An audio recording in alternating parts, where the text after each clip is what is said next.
At Sierra, discover great deals on top brand workout gear, like high-quality walking shoes, which might lead to another discovery. 40,000 steps, baby. Who's on top now, Karen? You've taken the office step challenge a step too far. Don't worry, though. Sierra also has yoga gear. It might be a good place to find your zen. Discover top brands at unexpectedly low prices. Sierra, let's get moving. When did making plans get this complicated? It's time to streamline with WhatsApp, the secure messaging app that brings the whole group together. Use polls to settle dinner plans. Send event invites and pin messages so no one forgets Mom's 60th. And never miss a meme or milestone. All protected with end-to-end encryption. It's time for WhatsApp. Message privately with everyone. Learn more at whatsapp.com. This is Optimal Living Daily. Some thoughts on social media by Randi Kay of NaturallyRandiKay.com. And I'm Justin Malik. Hope you're having a great Friday if you're listening in real time, and welcome back to Optimal Living Daily, or the OLD podcast, where I read to you from some of the best blogs I can find and get permission from, mostly covering personal development and minimalism on this show. For now, let's get right to it and start optimizing your life. Some thoughts on social media by Randi Kay of NaturallyRandiKay.com. I recently had breakfast with a wonderful woman in town who told me that she's not on social media at all. No Facebook page, no Twitter account, nothing. When hearing this, my initial reaction surprised me. It was not shock, but envy. I was envious of her freedom, or what seemed like freedom to me. No precious time wasted on mindless scrolling, no caring about what you were missing out on, no pressure to curate a beautiful feed that encapsulates a certain vibe, no bombardment of notifications. What a life.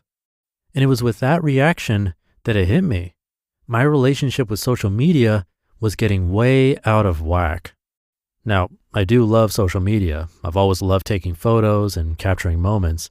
Social media is a great outlet for those captured moments, a way to share them with the world. Before, they would just stay files on my hard drive or in boxes of photos. And I love connecting with people all over the world and staying connected. Social media has made it so easy to stay in contact with family, friends met while traveling or at conferences, and can be a great way to meet new people that you can later connect with in person. But like all things, it's easy for it to get out of balance. I've been thinking a lot lately about my relationship with social media and if it's still a healthy one. And with this post, I invite you to do the same. After my out of whack revelation, I started paying closer attention to my social media habits. My day started and ended by checking social media. I would regularly interrupt my daily tasks to check social media consciously and unconsciously. On the days I checked social media more, I found myself more anxious and my brain felt cluttered. I felt like my time on social media was overstressing my mind and therefore my body. We can only handle so much stimulation in a day, and if I was checking social media on my downtimes, where was the space of restoration to let my body and mind rest? I also felt this unspoken obligation to share everything I did, be it worth sharing or not. It's like I started writing a journal entry and didn't want to leave out any of the details. And even though I do try to be intentional about my posts, the features on social media change to keep hooking you in. The algorithms change, so you have to be more strategic if you want more views and likes and blah, blah, blah. And this past week, I just felt tired, like I didn't have the energy to post anything worthwhile. And with Instagram's new Snap Stories, I found myself feeling tired by just opening up Instagram. It's just become too much. Too much. Anyone else feeling this way? I honestly hope that people are. Social media has been out of balance in people's lives for a while now, but I hope it's getting to a point where people are starting to notice how it is negatively affecting the way we function, that it's stressing us out more than providing some fun entertainment, that it's keeping us from enjoying the present moment more than the fun of sharing that moment with the world. I'm starting to believe that we weren't built to be this connected and have so many people to be aware of, to know that much about your life and to have you know this much about mine. Because I'm starting to feel the effects of superficial over-connectiveness in my body, in the way that I function, and I notice it with my clients and other people too. We don't know how to fully relax. We have shorter attention spans. There's been a huge increase in social anxiety, ironically. We get addicted to likes and being in the know, and we have body pain from sitting at a screen or looking down at a mobile device. I know a lot of people go on social media sabbaticals. They schedule them into their lives, or they are constantly switching from being on it and not being on it. I personally don't want to stop being on social media. It can be a lot of fun. I enjoy composing entries to go with photos from my life on Instagram. I like sharing dorky things on Snapchat.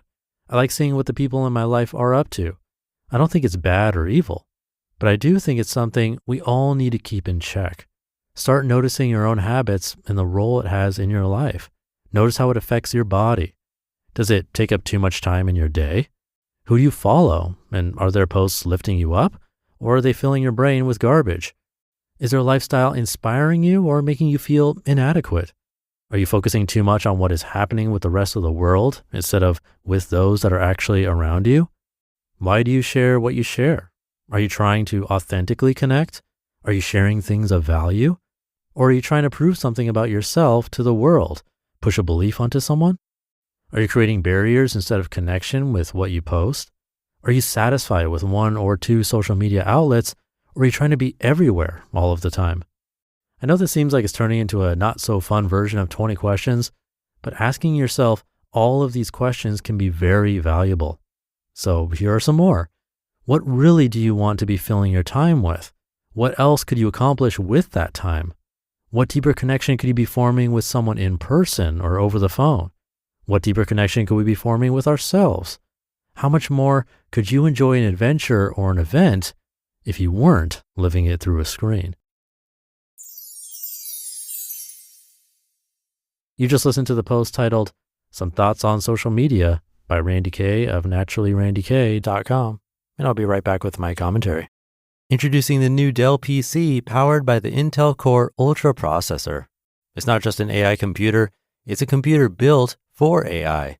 That means it's built to help do your busy work for you, so you can fast forward through editing images, designing presentations, generating code, debugging code, running lots of apps without lag, creating live translations and captions, summarizing meeting notes, extending battery life, enhancing security, finding that file you were looking for, managing your schedule, meeting your deadlines, and responding to Jim's long emails, leaving all the time in the world for more you time and for the things you actually want to do.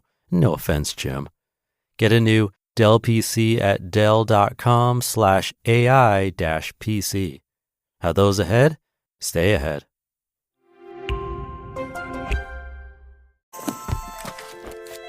Routine, adjective, used to describe an individual whose spirit is unyielding, unconstrained, one who navigates life on their own terms, effortlessly. They do not always show up on time, but when they arrive, you notice an individual confident in their contradictions. They know the rules but behave as if they do not exist. Routine, the new fragrance by Miu Miu, defined by you. Great questions in this article, fair ones to consider today. I have my purpose for social media, mostly keeping up with the podcast industry and checking out conversations in minimalism and personal development groups, chiming in where I can if something I've talked about here comes up as a question over there. But other than that, I'm not using it much at all. Because like her, I found a lot of it to be overkill or negative. There's a lot of negative stuff going on social media. And when that's the case, I'll generally quietly unfollow or take some time away, or both. Like she said, there's so many other things we could be doing with that time, and we often lose sight of the true reason of why we really want to be there, hopefully, which is human connection, as opposed to lower feelings of self-worth or butting heads with other people. So something to think about today and this weekend. Hope your weekend is off to a great start if you're listening in real time. Thank you for being here and listening to me and for subscribing to the show. I'll be back tomorrow reading to you where your optimal life awaits.